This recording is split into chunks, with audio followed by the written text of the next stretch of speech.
We'll now call to order a special meeting of council on Monday, December 14th, 2020 at 6 p.m. First to recording of attendance. I note that all members of council are in attendance with the exception of Councillor Gumashel, who we hope might be able to join us a bit later. I also will note that our Chief Administrative Officer and Treasurer Chris Spear is present, as well as Mr. Paul Knopper, our Clerk and Senior Administrator. I will now look for a motion to approve the agenda as written. I so move. Thank you, Councillor Bishop. And a seconder? Councillor Groux. Councillor Groux, thank you. All in favor of approving the agenda, please signify by saying aye. Aye. Aye. Aye. Any opposed? Hearing none, the agenda is approved. We'll now look to disclosure of conflict of interest on any matter before council this evening. Hearing none, we can move ahead. We do have presentations, I believe, this evening, two of them. Mr. Knopper, are we ready to proceed with those two presentations? Through your worship, yes, we are. I would recommend that we deal with the tourism accommodation levy and discussion first before proceeding to CAO Spears' presentation on the wharf. Okay, thank you, Mr. Knopper.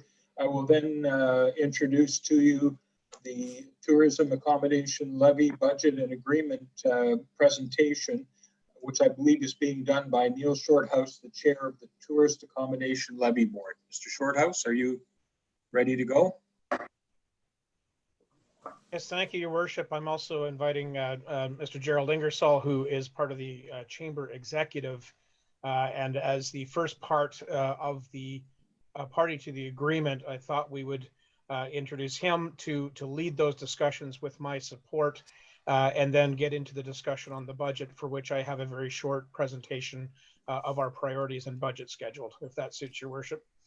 That's certainly good. Thank you very much, Mr. Shorthouse, and welcome, Mr. Ingersoll. Mr. Ingersoll, you're on mute. There you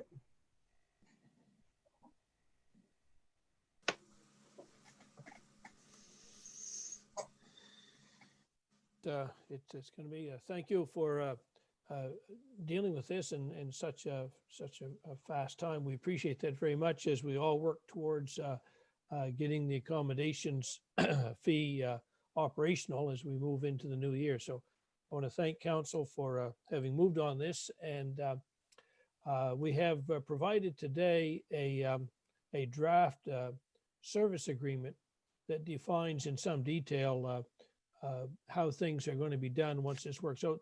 The broad strokes are all there from the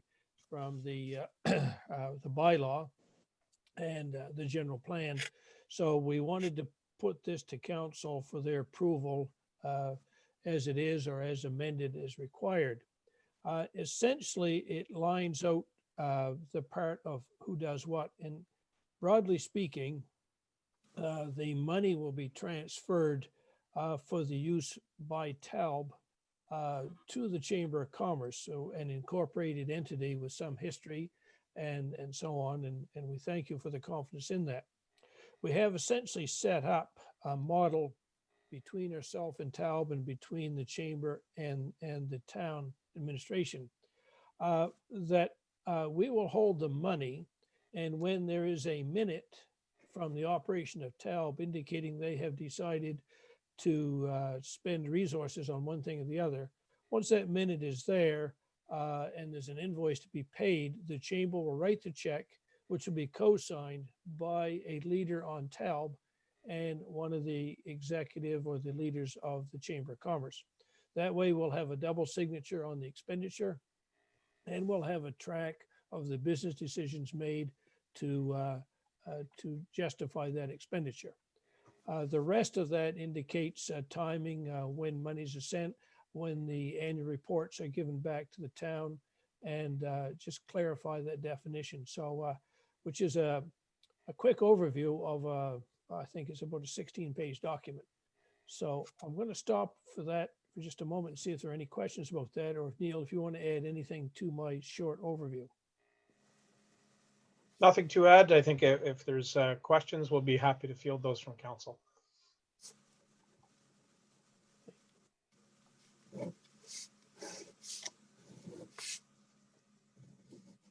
Council, any questions for the presenters? I don't think, Your Worship, we're dealing with that issue tonight. We're just dealing with the budget and with the lease. Through your worship, I know that we'll have to get to the motion, but I almost feel like it's a little bit of the chicken and the egg, and the simple fact that to approve their budget before we approve their agreement doesn't really make sense. I think the order you would do that is line up your actual agreement as a service provider, and then once they have that, they then have secured the contract to present the annual budget for council. Because in the agreement itself, it gives reference to them presenting that actual budget. So I almost look at this as an opportunity where we have both Tom and the Chamber of Commerce in front of us. And if anyone had any questions about that document that we've all had for a couple of weeks, I think it would be a good time to dive into it. Thank you, Deputy Mayor. I agree. Council, any questions about the agreement? Your Worship, I have some real concerns about the agreement, and that the agreement is has some, I guess, some language in there that is contrary to the bylaw that we passed. And I think that has to be sorted out. And I think we need to go over that agreement in detail. I didn't know we were going to discuss that tonight, but there is some serious flaws in that agreement that are contrary to the bylaw that was passed. Thank you, Councillor Grew. Anybody else want to comment? It sounds like we're heading towards having to delay this somewhat until we have an opportunity to delve into the agreement and perhaps consult a bit further with the principals at the Chamber and TALB to look at those concerns. So any other comments, Council? And I would also think that just to flag one thing that I noticed, we've previously agreed for this particular year, meaning 2021, for the money which we have collected in 2020, although it's far short of what the original pre-COVID projections would have been, it's still relatively substantial. And we have already agreed as council to turn over the entire revenue for this year, including what normally would be reserved as tourism development money for the town to dispense for next year. But I think we need to make sure that the agreement, which is a longer term document, reflects the fact that 2021 is going to be a bit of an aberration because we've already agreed to that. So we make sure that that gets reconciled as well for 2021. And then beyond that, the agreement is probably closer to what we need. So anyway, I think so. I guess under that, unless somebody else has a comment, I want to thank you gentlemen for coming, although it was a short presentation and a short response at this point in time. I wouldn't take that in any way other than council just needs a bit more time to work with you to get this right so that we have an agreement, and that will give us some time to get a few more numbers in the budget put together as well on your part and our part. So I think that's good. So I think if somebody wants to make a motion to table this until early in January, I think that's probably something we can all live with tonight. I'll make a motion to table this till early in the new year. Okay, thank you, Councillor Bishop, and the seconder for that motion. Somebody second that? I don't mind seconding it, Your Worship, but we're not at that part in the agenda yet. We're just at the presentation. Well, yes, that's true, but I agree with you, but we'll, sorry, gentlemen, I got ahead of myself there. Too much enthusiasm. All right, Councillor Grew, you're right. We'll take that as your parliamentarian input tonight. Thank you. Thank you, Your Worship. All right, gentlemen, thank you so much. Sorry to Through your worship, just on that, since I think we're letting go, is just, I just want to make sure that we do indeed schedule this in early January, because their primary responsibility is going to be marketing our community, and they're going to need dollars very early in the new year to make any impact whatsoever for this coming tourist season. So if we delay, the fund disbursement in early February, wherever, it's supposed to be as per the contract, they essentially can't put us on the map. So I just think that this is going to be, if we're going to table this till January, it's going to have to be a council priority to not only meet again and go over these concerns, but also to make sure that that we work through it in a timely manner in order that we do not delay this process. Thank you, Deputy Mayor. I concur with that. And all right. Thank you, gentlemen. Appreciate you presenting, and we'll be in touch shortly. Your Thank you worship, very much. Yes, before you jump out, there is a second request that isn't totally related to the budget and document. It was on regards to office space. I think they were hoping, if council doesn't want to address that tonight, I understand, but I think they're hoping to make some plans in the new year. So unless council wants to table that motion too, could we talk about it, or do you want to delay everything till mid-January? thank you, Mr. Spear. Council, we would, again, going back to Councillor Grew's remarks of the mayor getting ahead of himself one step, we will be dealing with that when we get into motions. So if the proponents who just made the presentation want to stick around, we can then perhaps deal with that if council wishes. Okay, thank you.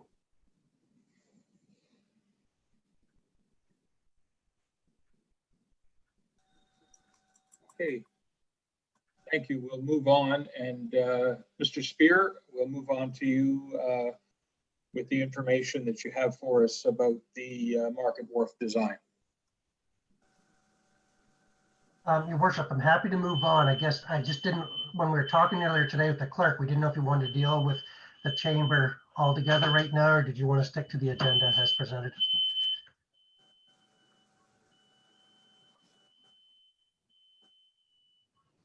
You think, are you suggesting that we go back to that presentation afterwards, Mr. Spear? Yeah, I'm That's just fine with wondering, me. I mean, I'm open to it, but just thought maybe jump into the motions for that part, and then I could do my presentation after we've dealt with. Right, Council, I think that's a good suggestion. I'm prepared to do that. So we will move forward then to introduction, consideration, and passing of bylaws and motions. And now we'll move to the tourism accommodation levy budget and agreement.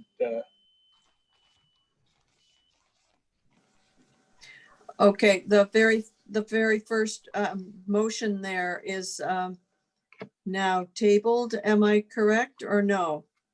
No, we're going to have to, Councillor Grew makes a good point. We need to bring that forward in a formal way as part of that element now. So I'll ask you to make that motion. I'll just go ahead and read it as it is here then. Yes. All righty. FA 201203 dated December 3rd, 2020. And the subject is tourism accommodation levy budget and agreement. Under bylaw 19-06, a bylaw relating to a tourism accommodation levy in the town of St. Andrews, the St. Andrews Chamber of Commerce and the Tourism Accommodation Levy Board have presented council with a draft budget for 2021 and agreement for managing tourism promotion services. In order to proceed with providing funding from the tourism accommodation levy, council has to approve the budget and agreement before funds are released. And the first motion, that council approves the proposed 2021 tourism accommodation levy budget.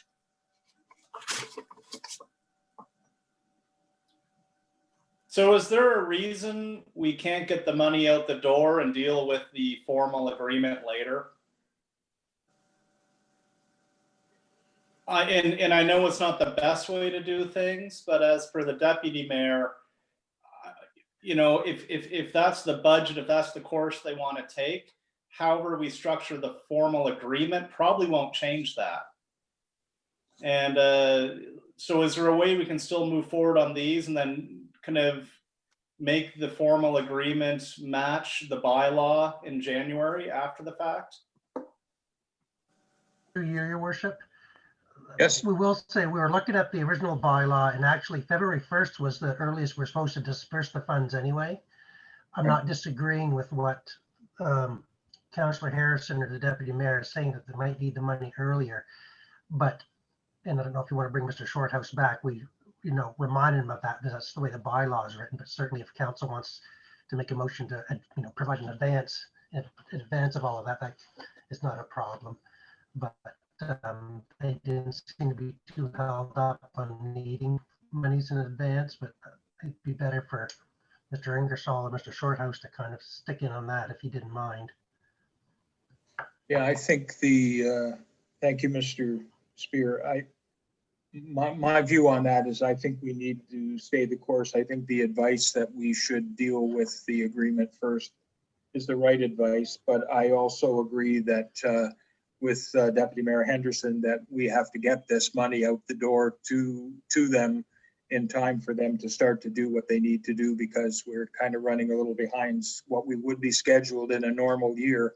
I believe that once we sign the agreement, we'll try to get all of this stuff put in place by October 31st, I think is what the agreement says. So we're playing catch up already this year. So I think we can make a commitment as council to get this done very early in January and get that sorted out. But we're just running out of time at the moment. So I think we're going to just go with that. So I will look for a seconder for that motion and then have discussion, and I will look for someone to move to table that motion. Councillor Drew has his I hand move raised. to table the motion. Sorry, I didn't hear. I missed that. I move to table the motion. Yes, thank you, Councillor Grew. And a seconder to table the motion. I'll second. Okay, Councillor Harrison, thank you. And any further comments? If not, all in favor of tabling the motion. And I think as I threw in a commitment to get back to this early in January so that we don't further delay the chamber and the TALB to get ahead with what they have to do. And we'll get this agreement put to place. All in favor of tabling the motion for now, please signify by saying aye. Aye. Any opposed? Hearing none, the motion's tabled. Thank you for your patience, gentlemen, for attending and presenting. Your worship, just to note that Councillor Goodmichelle has arrived as of 6:13. Yes, great. Thank you. Thank you, Councillor Goodmichelle. Welcome.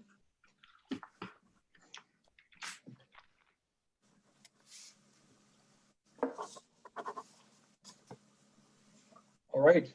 Worship, there's a second motion that Councillor Second Bishop motion. can read in regards. Okay, Councillor thank you. Bishop.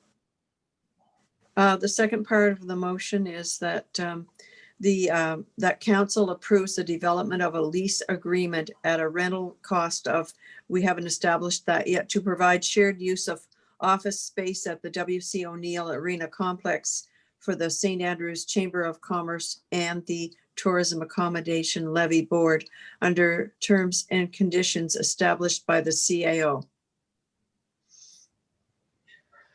Thank you. Could I have a seconder for that motion? I'll second the motion. Thank you, Councillor Grew. Discussion, Council? Your worship. Councillor Grew? Thank you. I would suggest that in terms of rental cost and terms and conditions, might be a prudent idea to use the same terms and conditions and cost as the rental agreement we had with Minister's Island. So that there's no distinction there, and it's something that we already had in place. And we're affording, I think a bit of a break to the tourism accommodation levy and the Chamber of Commerce. And at the same time, we're charging them exactly what we charged another not-for-profit group, Minister's Island. Thank you, Councillor Grew. Any other comments?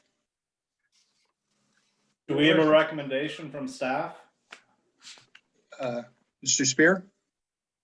Well, I was following Councillor Grew's train of thought earlier today and did look up how much the previous tenant was paying. And because there is because we were using some of the space in the last year, it was $630, although part of it was $680. My concern would be that the chamber has not budgeted this appropriately. I'm not sure what they're paying at their current location, but it may undercut on some of their spending elsewhere. So I guess it's just how far council wants to support this organization, but I'm neutral on it as far as where you want to go. But 630 is kind of where the last tenant was, and you know, it's when we built our budgets, we didn't build in a rent portion for it at all that we were expecting until we saw what council's direction was. So at this point, we're just waiting for council's voice onto what you feel is the best situation, considering the mandate of this specific organization on behalf of the town. Now, am I right that if they run a VIC, this is where it's going to be run out of? Or I guess that's I up would to say them. that's a fair assessment. And I mean, But it'd make the most if they're logistical. taking, I'm getting a big yes down below, so the if chair, they're the tab taking said, that off yeah, our that's where to go. shoulders, if they're taking that cost off our shoulders, then I think I'd be willing to entertain. I'm not sure what their proposal is for this, but I'd certainly be willing to entertain if they are looking for a bit of a discount there.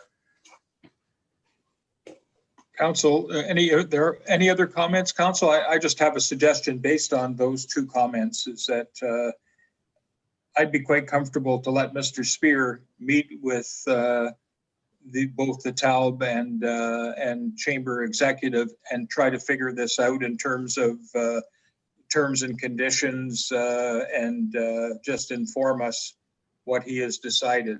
Is everyone else comfortable with that at this point in time?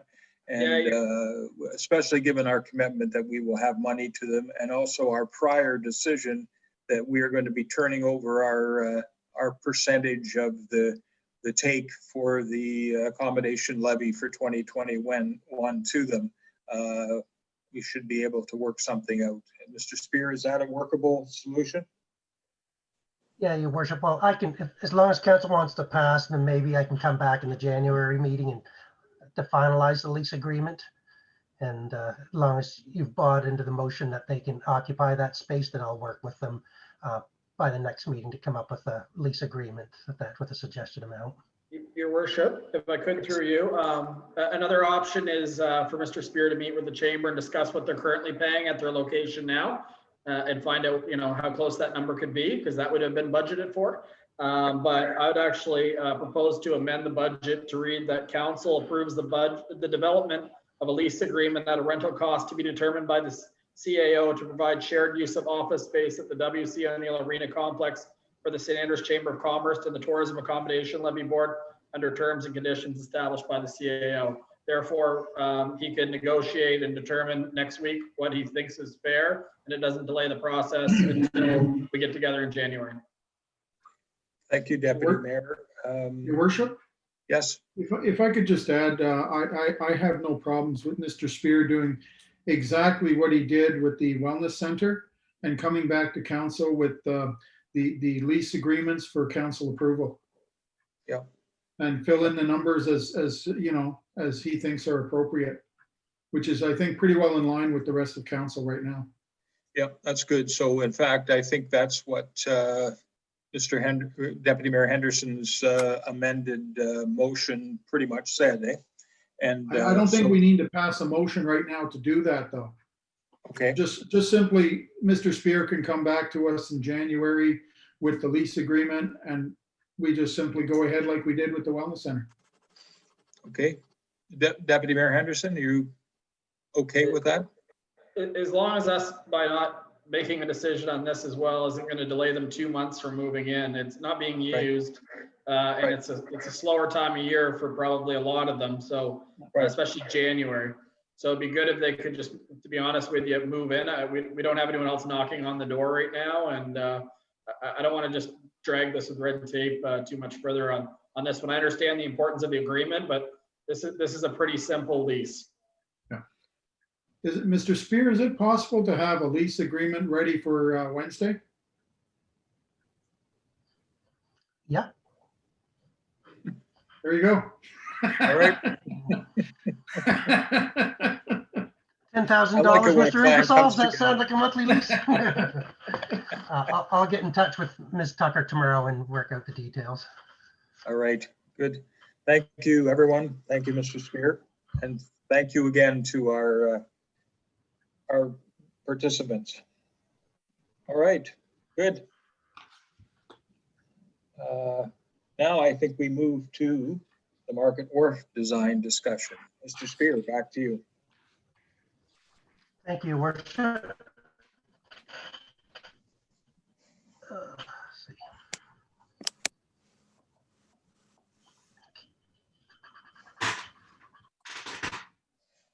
Can everyone see the slideshow Yes. Yes. on their computer?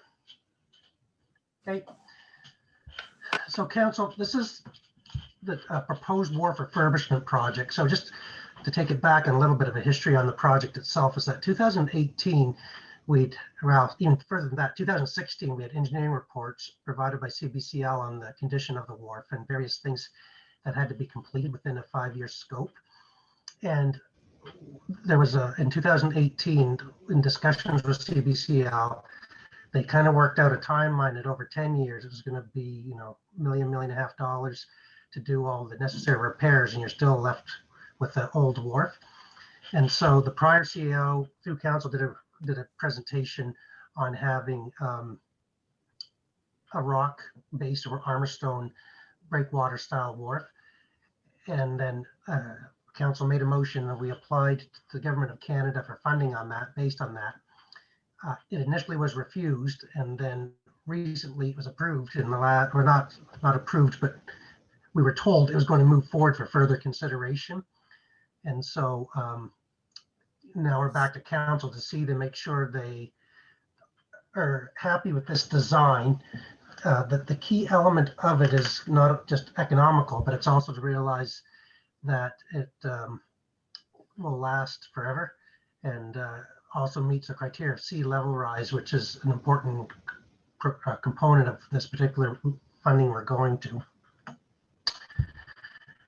So I think everybody knows, but the original wharf was built in the 1950s and owned and operated by the government of Canada.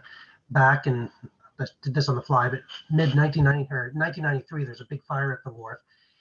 And in the aftermath, in like 95, 96, the pier head, which is where the boats tie up, an intermediate trestle, which goes from about the Wharfinger building back towards shore at about 100 yards, was rebuilt. And ownership transferred to the town, but the only reason the town took ownership was they were told they'd have to assume ownership in order to have the wharf rebuilt. Otherwise, they were just going to remove it from their inventory. Now, I would like to remind everybody that the town has made significant investments on this thing in the last decade to the tune of $2.3 million. A lot of it, some of that money, probably about 40% was shared with other levels of government, but the town has picked up in smaller portions the balance. And the big things we did, of course, is the new ramp, which is on the inside of the riverside. Created a new bathrooms and office, 4 bathrooms are out there. The new lower pontoons in the front of the deck were all brand new. Weren't even exist before that. Brand new wave break that is doing tremendously. I don't know if anyone was down during that windstorm last week, but for those that are on the inside of the wharf, there's hardly a ripple going through that thing. So that's quite an achievement. We did on a smaller scale, bought a boat last year.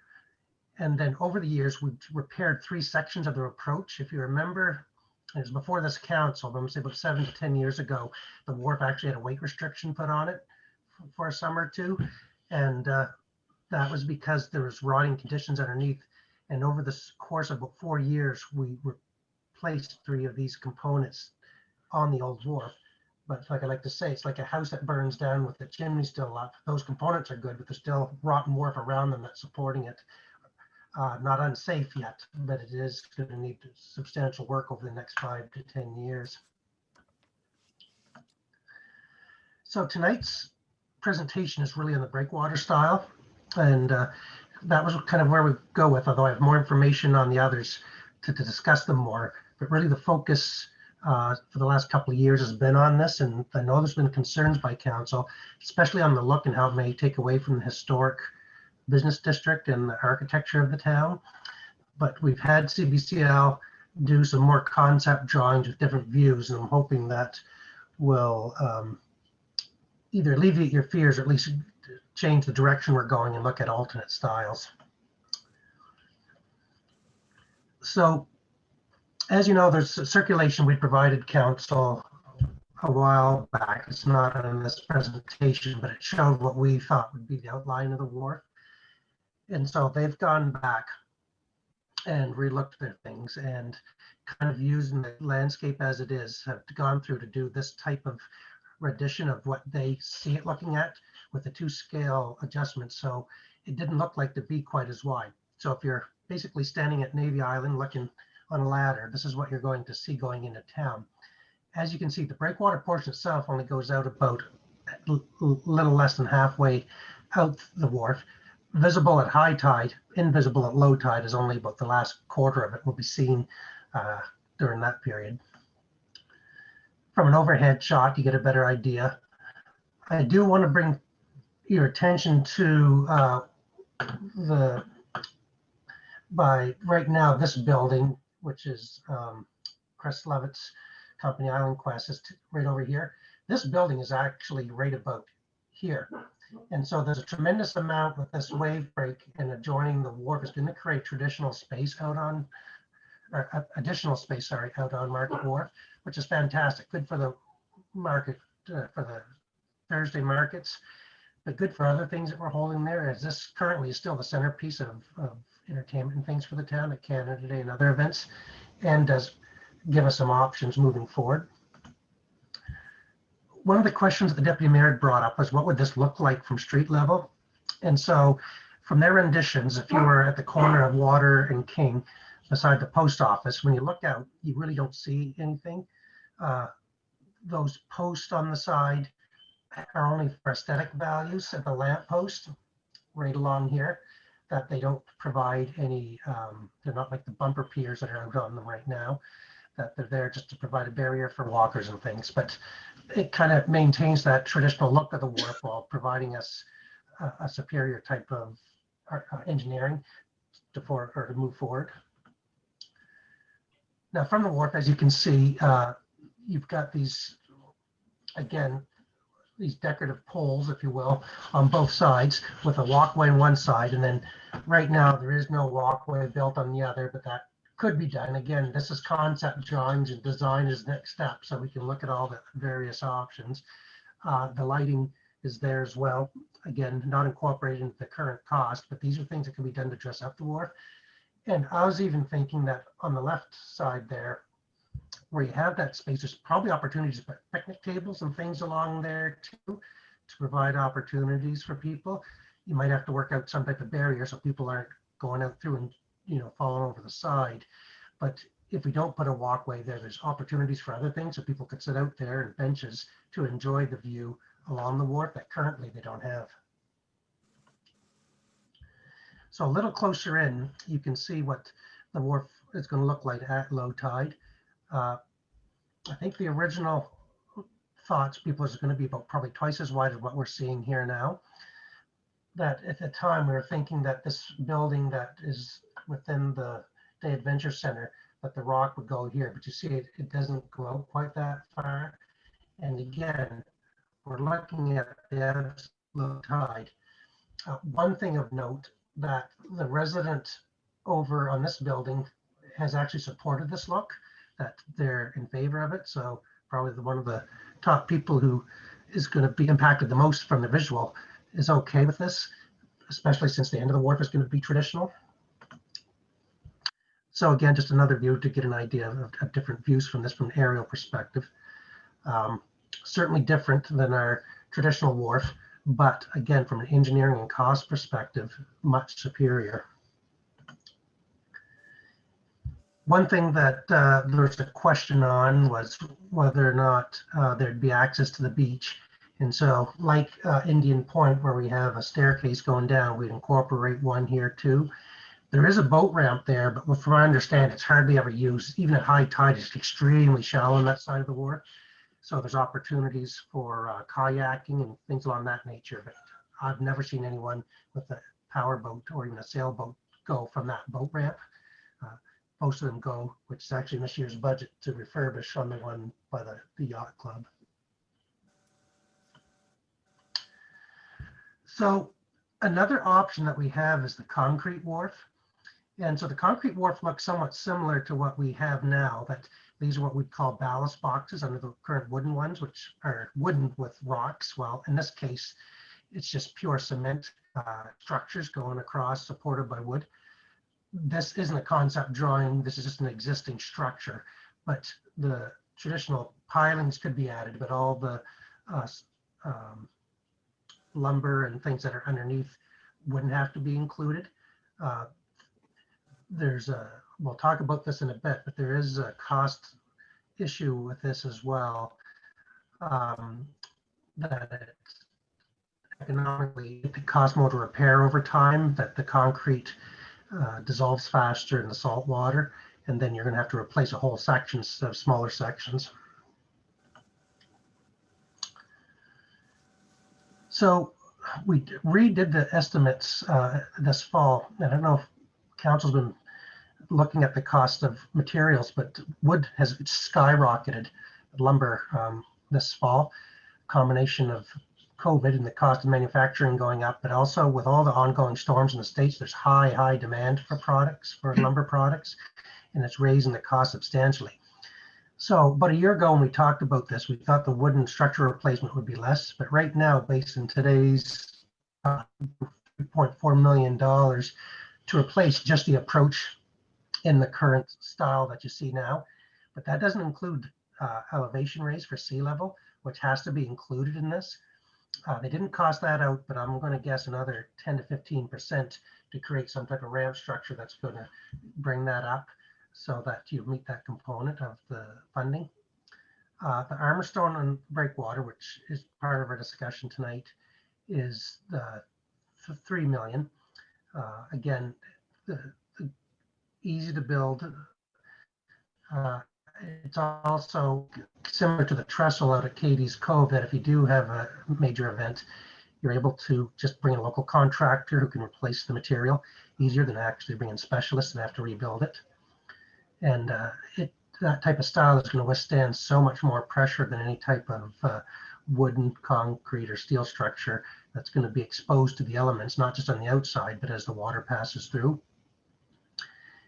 And then the concrete structure on piles, which we just saw in the previous slide, is about 2.9 million. So roughly about the same cost in today's dollars. It too didn't have elevation raise for sea level rise, but I'm guessing that might be another 10 to 15% to raise that more, as it's just raising the height and coming up with a ramping system to do that.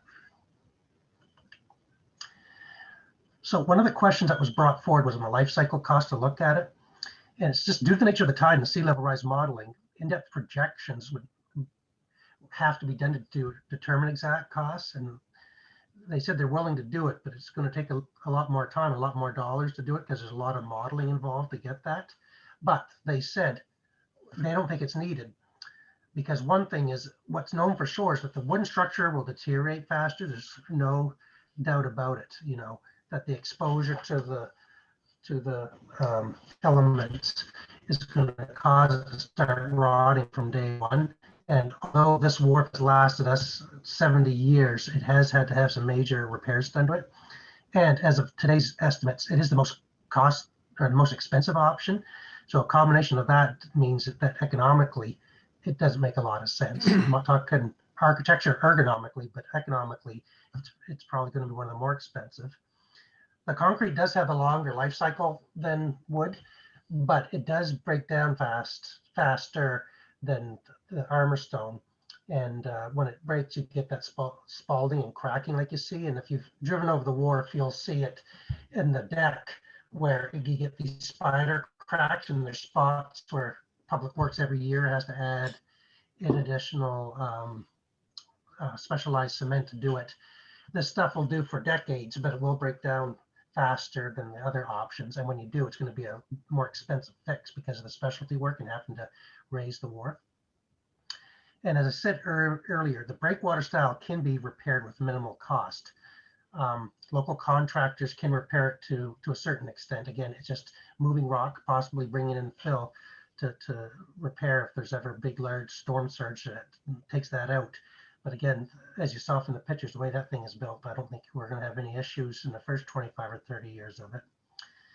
And then it is easier to raise an additional half a meter in 40 to 50 years. And so essentially all you're going to do is raise the top. That they aren't going to have to expand the base much more. They're just going to raise the top another 18 inches. And then it'll be in compliance with the the 100-year model of the sea level rise going up by a full meter. So moving forward, I guess we'd like to try to at least continue on some type of pathway and get focus on what staff can be determining, which council wants, and be able to work with designers and stuff to get this put together. So right now within the package, there's a public consultation being recommended for Wednesday, January the 20th. It'll be very similar to this presentation, but letting the public know what's there, maybe opening up the floor to things that they should include or any questions they have. One thing that is lost, and we're trying to figure out ways around, is that there is not a boat ramp, but a place for boats to dry dock close to shore. There's a crib there. And right now that is being lost. The good news is we can pick it up and move it, pull it out, which we've done in the past. But the bad news is we're not sure where we're going to put it so that people can dry dock their boat, if you will, and still have access to the wharf to bring equipment stuff out. So that'll be a discussion we'll have to have. And then it'd be good if we could have a motion to proceed with the chosen design in February or March, that if council is agreeable to it, then we can start down the process of at least getting that going, because staff would really like to try to get this going in the winter of 2021 to start this. So a little less than a year from now, we'd like to start this work and do it in 2 or 3 phases over each winter, so we're not losing the summer season. And as I've said, it's a 2 to 3 year wintertime project. So that's about it in a nutshell as far as this project. I think council's seen a lot of this stuff before, and if we decide to go to the public presentation, we'll work on a little bit more information about the other potential concepts. But I feel we have at least enough on the breakwater to decide if we're still willing to consider that, or if that should be removed from the table at this point. Thank you, Your Worship. Thank you, Mr. Spear. Mr. Spear, could you just remind the public what the funding arrangement is with the federal government on this right now? Sure. And the Sure, Your conditions Worship. under which we might qualify for funding? Sure. So the whole project is actually $5 million. The main breakwater, the approach, is $3 million, but there's additional work to be done on the pier head and things in order to make sure it survives for decades. And one of the big costs is wrapping the steel pier heads. The federal is proposing to fund it up to 70%, or $3.5 million. And one of the conditions, though, is it's under this COVID financing, which is good, but it's under this component of that to say that they want us to incorporate sea level rise into it, to offset that. So it's to invest in infrastructure that'll get people outdoors, that also is going to last regarding changes in climate change conditions is really what you're looking at. And so I actually had a discussion today, and there has been some back and forth on some reporting that had to go on different things regarding this, including there's council approved an active climate assessment that's going on that'll be finished within next week, I believe. But what I've been told is if there's any red flags, they would have probably found them by now, that as long as we're able to keep checking the boxes as we move along, that the approval process will move along with us, and that the pot of money is there for ours as long as everything we do falls into the what they want us to do. And right now, everything we've said we're going to be doing meets their criteria, and they foresee a positive outcome on this. Okay, thank you, Mr. Spear. Council, questions for Mr. Spear? I have a few, if I could. Yep, certainly. Chris, you said it's now not quite as wide as the original diagrams. How wide is it?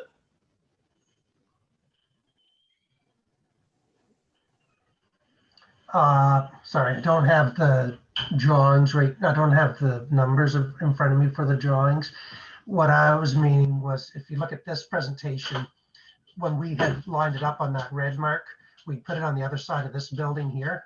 Mm-hmm. So it looked wider, but I'll have to go back to the engineers to get an exact, they'll have it, but I don't have it in front of me at home here, what the exact width of that approach is right now. And I can supply that to you directly, and then I'll have it for the meeting. And I guess the other thing, if you could, because my biggest fear is how this is going to look from standing in Market Square or up at the corner of King Street and Water Street. And to be honest, I'm not sure I want the yellow with the red roof building where we put it. I know we may need to put it somewhere, but one of the most beautiful things I like about this town is I can be driving down King and I can be looking at water. And if we do that, we're basically blocking our own view. And to me, our view is our money. It's our business. We're a tourist town. We have to protect these views as best we can. But I'm wondering, can we get the engineers to give us not Seagull View, but like kind of that one you did at the top of King, but remove that building and then do some from whatever it's called, the Market Square as well. So we just get a feel for what this will look like.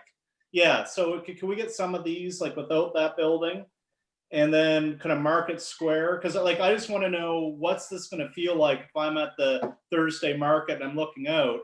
Is it going to be the superimposing wall of stone right there, or will it still have a nice seaside kind of vibe? And if the difference is a few $100,000, I say we buy up and pay for the one that makes our town look better. And so if we could get those pictures, then my last question would be, is there a reason we can't just build taller now, go up half a meter, like use that concrete, whatever you called it, that with the boxes or whatever that you then lay the wharf over? Is there a reason we can't just go up half a meter now and deal with sea level rise once and for all and be done with it? Well, we're going up half a meter. What the problem is that if you go up the full meter, it's going to be quite a thing to connect it to the outer wharf, because we're not doing anything with the intermediate or the pier head. And so with this, you only got 18 inches. It'll go up gradual, it'll come back, be flat and then go down gradual. But if you go up a whole meter, it's going to be quite noticeable. But I mean, is it a meter we need to compensate for, or is it? Well, a meter in 100 years.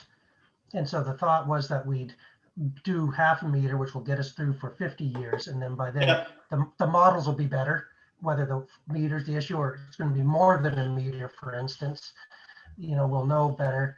And then hopefully newer and cheaper technologies will come along that'll make this exactly. If you can imagine what the material today. Sciences will be in 100 years, it'll probably outdo us right now. No, I mean, I'd love to see more information on this style. It's in because I think having rocks along the Market Square doesn't look that bad, but when you go out perpendicular, it just, I don't know. My gut feeling is it's going to look, it'll really change the look of our harbor. And I know people are worried about that, the place where they do put the boats right now beside the wharf and those kind of issues. But anyways, it looks good. I'm glad you guys have done more work on it, and I'm kind of interested to see what we get by January. Hey, any other comments for Mr. Spear? Yes, Your Worship. Yep. Yeah, just a couple of things. Chris, great work. I know you've put a lot of effort into it. I think that perhaps when you're looking at the stairs going down to the beach, It might be useful if there were stairs on both sides of the breakwater, because the breakwater forms a natural barrier there for people going on the beach. So having stairs going down on both sides would be really beneficial, I think. I like the idea of a wooden walkway on both sides. It's much more visually appealing. And I think your idea of picnic tables or benches is a really good one. There might also be an opportunity for vendor kiosks and things like that. So lots of work to do there, or lots of opportunity, I think. The other question I had is the breakwater in your presentation. The breakwater addresses the Market Square issues and actually expands Market Square slightly. Does the Yes. wood and the concrete options do the same thing for Market Square? Or is that an additional cost that we So- haven't factored in? I guess from staff's perspective, we were always going with Armorstone and Market Square. There wasn't really a consideration for any other style. Maybe that we were misspoken, but it'll be less visually inappealing there. You know what I mean? It's going to be closer and higher up, so people will barely notice it. So there wasn't any thought to doing anything but the Armorstone style for Market Square, and then joining it to whatever the new approach looks like on Market Wharf. Okay, thank you. The other thing that we need to factor in, and it goes to a bit of what Councillor Harrison was saying, is although when you look at the costs right now, it is $400,000 more for the timber. I'll tell you, I've been doing a little bit of research on this, and the experts are saying that the timber piles in salt water in a tidal zone have a lifespan of about 15 to 20 years. So if you look at the lifespan of this project, and you look at compare apples to apples, the breakwater style has easily double the lifespan of a timber one. And when you start looking at the overall cost, that factors in on the life cycle costs and makes the difference real striking, like almost a factor of 2 in terms of difference over the life cycle of breakwater versus timber or concrete. And concrete isn't that much different from timber. The other issue that I think we need to address or at the presentation, or is to at least have some sort of slide on it, is I've heard that there are some environmental concerns with regards to the breakwater. And I think maybe if we can sort of have something there up front about how you're going to address those environmental concerns and where they fit in. We seem to be silent on that right now. So I think that might be something that we need to at least talk to, because there will be questions on that with the public. Anyway, thank you very much. Thank you, Councillor Groot. Anyone else want to comment? Your worship. Yes. If I may? Yep. So yeah, I think all of council realizes that Market Square has to be protected by Armorstone. I don't think that there's any other solution for that area. So I think that one, I know Chris was saying they didn't look at anything else. There really isn't anything else to look at. I think all of us agree. It's more the footprint that the wharf's leaving that seems to be the big concern, and how wide it actually is, and what it looks like at low tide. So I guess this is a huge multi-million-dollar project. And we've got some really nice drawings on what the rock looks like now. But I was wondering for a few design hours if we couldn't have similar looking ones done for concrete and similar ones done for wood. Maybe the wood could be the existing photos. The reason being is when it goes to public consultation, it would be really good if we had all 3 with images. And underneath it, we had project cost. Underneath it, we had life expectancy of the project. We basically listed all the pros and cons under each of them with the price tags, so the public can better understand the decision-making process behind it. Because right now, as far as this presentation, I do appreciate the concrete images from another wharf. Really, all we really have prepared to show them is our wharf looking one way. And I know that there is cost associated with it, but you know, if it's a few $1,000s, if you look at your total project cost, it's like 0.01% of the total project. And for better decision making, that's a wise investment. So I think we really need to put some more thought into that for public consultation, because I think the public wants to see other options to compare it to, just like we do. Your worship. Thank you. Thank you, Deputy Just Mayor. one final Councillor thing that I think that speaks to a little bit of what Deputy Mayor was saying is when you look at this, is again, the proper approach is to look at the full life cycle cost, not just the initial capital cost. So when you look at the life cycle cost of a wharf that's going to last 50 years, and you say, okay, I guess the breakwater style, you have a capital cost of $4 million installed, minimal maintenance over that time period. You compare that to a wooden wharf, initial capital cost is I don't know, 4.5 million. And then you have to do it over again in 25 years for another 4.5 million. So it's a $9 million cost over the life cycle of the wharf. Plus you're going to have to do repairs over that life cycle. Concrete will be a similar thing. So Can I ask when a you do the quick cost- question? We have a wooden wharf that's lasted 80 years. Where do we get this 20-year number? Like, you're just making stuff up. No. We have an Go 80-year-old look wharf. go look at the engineering reports on how long a wooden pile will last in a saltwater tidal zone. Well, and go you look at explain how the much- wharf sitting outside my window. And how much money have we spent on the wharf in the last 50 years? And if you Doing believe repairs it's a and replacing no-cost piles. option to put rocks in, I got some swampland in Florida to sell you. Nothing is no cost, Guy. You know that as well as I do. All right. Anyway, I'm just saying the point I'm making, and again, is we have to compare apples with apples. You compare the full life cycle cost, not just the initial capital cost this time around. Okay, Mr. Spear, I think the life cycle costs are relevant for sure.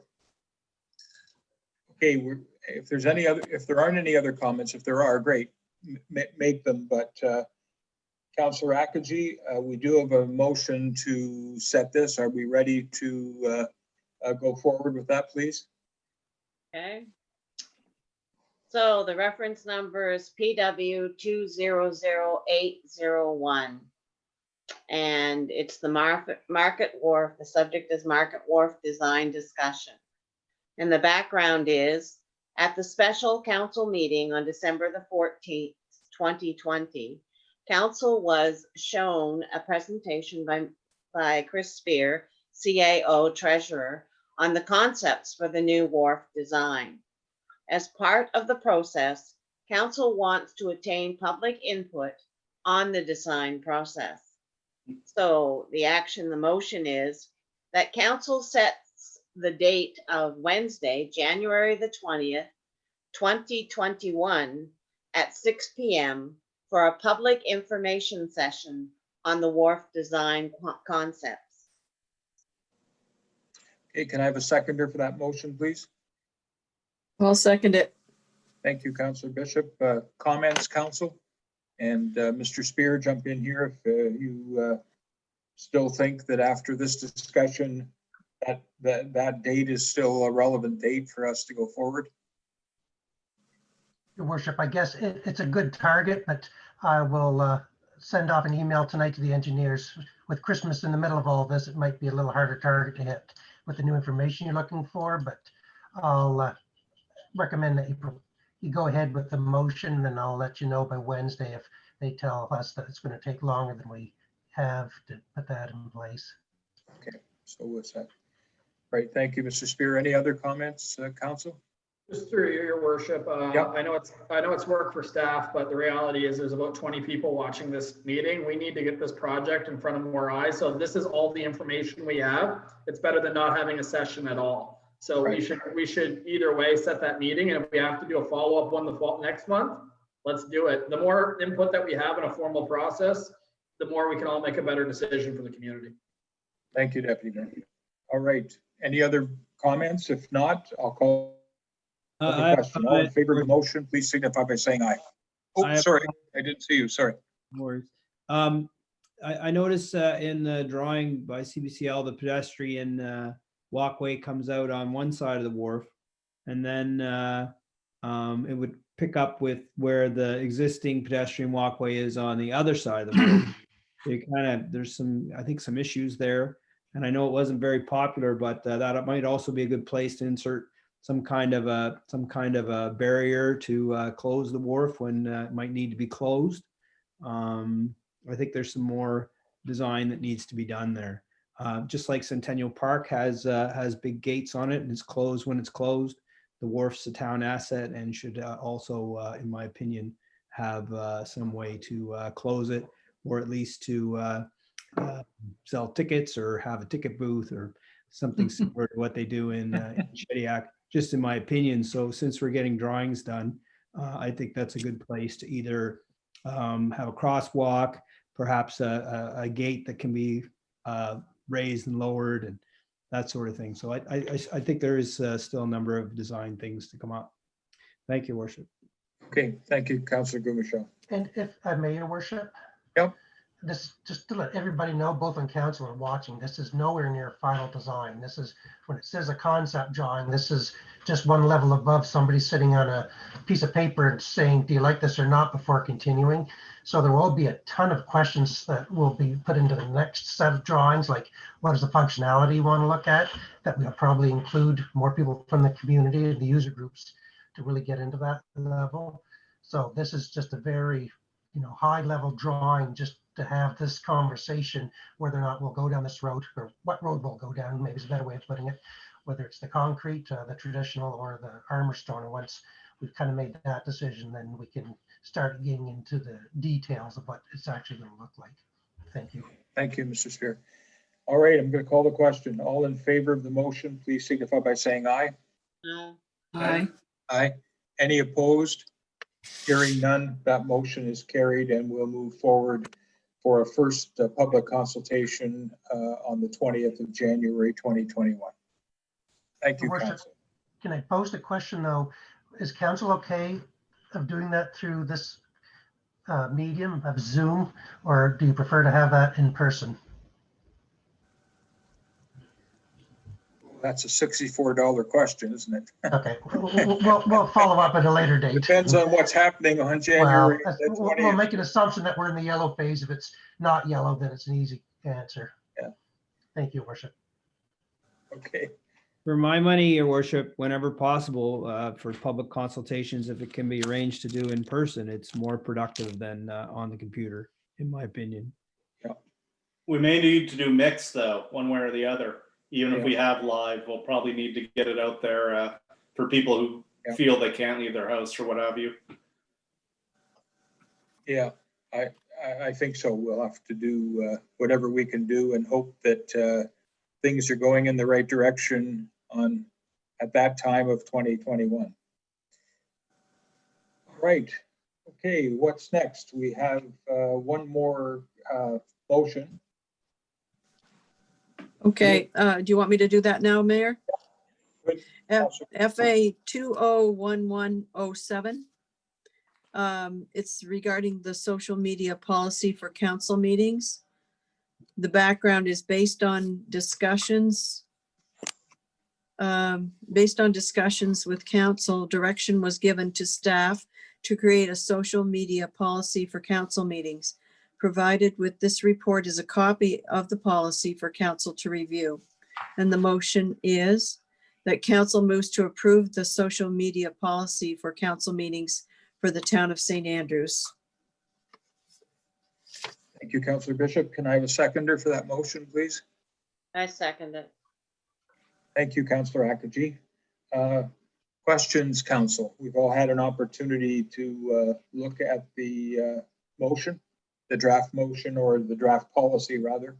And are there any comments? Your Worship, I just Yes. wanted to say that the social media, moving to social media has certainly had a positive impact on the number of people that are viewing our meetings and the transparency of council. And many thanks to Mr. Knopper for cobbling together our social media policy on what was fairly short notice, and seems to have covered off all the bases. Thank you very much. Thank you, Councillor Groom. Any other comments? I'd like to make a comment. I think a combination of, like, for the public meeting regarding the wharf refurbishment, a combination of media and a public meeting would be useful, because some people don't have access to the meetings over Zoom or Facebook or whatever. Thank you, Councillor Bishop. I think we're all pretty committed to try to do that when we can, knowing that it changes when we don't want it to, but we'll do I what know. we can. Yeah. Anyway, if there aren't any other comments, Your if there are. Worship, I think before COVID came along, just a quick comment. Sure. I think we were probably the most transparent council, certainly in the area, and maybe, I don't know of anybody else who had their own TV company broadcasting all the things. I'm not sure why we would need to be more transparent. I think we've been pretty transparent all along, pre-pandemic, and if we're additionally transparent, then that's great. But I'm not sure I agree with the insinuation that we weren't transparent before. Thank you, Worship. You're welcome, Councillor Michelle. Thank you. All right, I'm going to call the question. All in favor of the motion, please signify by saying aye. Aye. Any opposed? Hearing none. That motion is carried. I think that gets us through the motions for the special meeting, and we'll now move to question period. Mr. Knopper. Thank you, Your Worship. As this is part of the last part, we'll actually be accepting questions from Facebook as commentary. There's actually 4 questions on board tonight. So I'm just going, sorry, 3 questions on board tonight. The first question, if the wharf goes with the rock style, are boats going to be able to lay up beside it? So this is all one sort of question tied into itself. Or will they be able to lay up beside it? Has there been any consideration in putting in a boom out on the wharf so that industry can work off of it, or at least aesthetics? Hey, I guess the answer that I have for that, if I'm going to respond, is no, nothing's been done yet. But as Mr. Spear pointed out to all of us, this is just at still the very preliminary stage. So that kind of input will be taken into consideration. We'll take a look at that and have the experts look at whether that's a feasible thing. But it would seem to me that if the rock wall, if the armor stone option goes, and we're nowhere close to deciding that, then you obviously won't be able to lay up against the armor stone because it's a slanted perspective, for that section. But the rest of the wharf, you will be able to, no doubt.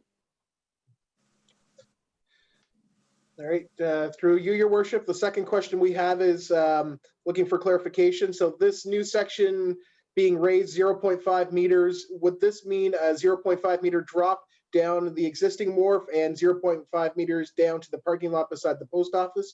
They're just not clear on what is being raised, and if you could explain that again.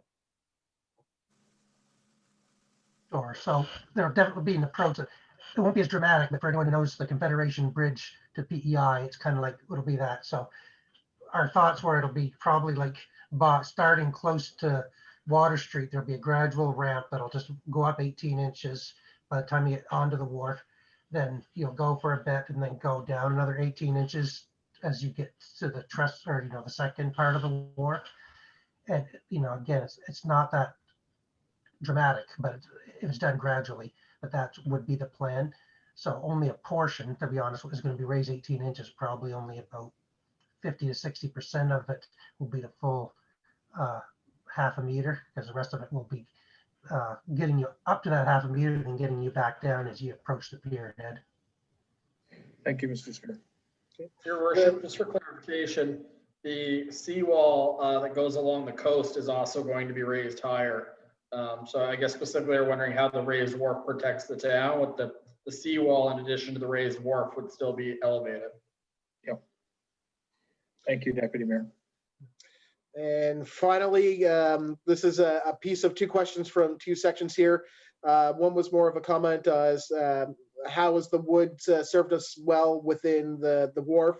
How many people have been consulted on this project thus far? How much money do we spend on road maintenance, and how is this different from the wharf project? So the question is, how much yes, we do spend money on road maintenance and lots of other things, especially pipes in the ground, but it's just another cost for sure that we need to spend in order to maintain an asset. It's really part of the asset management program.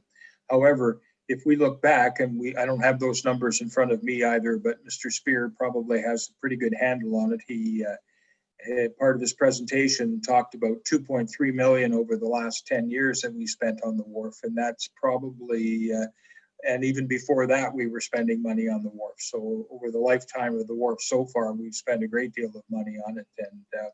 And also, as you recall, when it was rebuilt after the fire, the federal government spent a whole lot of money on the wharf. So it is a consideration to find the least expensive way if we can, as long as it's the right way.